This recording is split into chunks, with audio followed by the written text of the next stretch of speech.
Patok sa ilang commuter ang pagsakay sa mga motorcycle taxi para iwas traffic. Pero hanggang ngayon, wala pa ring batas para sa legal na operasyon ng mga ito. Balitang hatid ni Tina Panganiban Perez. Para mabilis na makarating sa paroroonan, ang ilang commuter sa mga motorcycle taxi kumakapit, lalo na kapag mabigat ang traffic.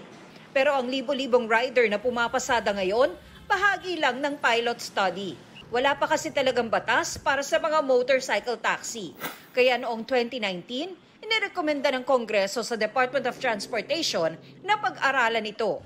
At ang rekomendasyon ng grupo nagkasa ng pag-aaral, enact a legislation that will eventually legitimize this habal-habal into a legitimate organization. Sa aming mga rider, masaya kasi 100% na kami magiging legal. Maganda sa hanap buhay yun. 3 TNVS ang pumasa sa vetting process para sa pag-aaral. Lumabas sa pilot study na maganda ang kita sa motorcycle taxis. Ang part-time rider kumikita ng 9,000 pesos kada buwan. Mahigit 41,000 pesos naman sa full-time rider.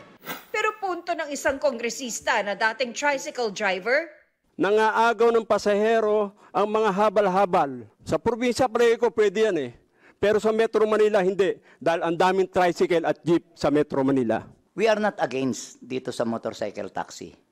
Ang hinihiling lang po namin, yung tamang bilang. Dahil kung hindi po, talagang mamamatay po kami. It's now up for the House of Representatives to determine if you should legalize this or not.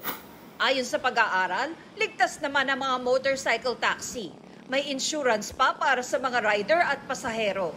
As to the crash report, it is less than 1%, but when an accident happens, sometimes it tends to be fatal, sir, mas lalo pag sila ay nasa sideswipe.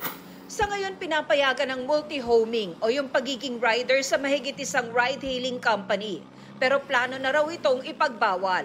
Sinong kumpanya ang liable kung maaksidente po ang rider? Our subsequent memorandum pagbabawal ko, dapat kung naka-enroll ka sa isang TNC company, hindi ka na pwedeng mag-enroll sa iba. Tina Panganiban Perez, nagbabalita para sa GMA Integrated News.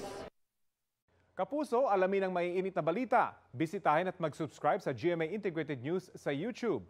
Sa mga kapuso abroad, samahan nyo kami sa GMA Pinoy TV at sa www.gmanews.tv.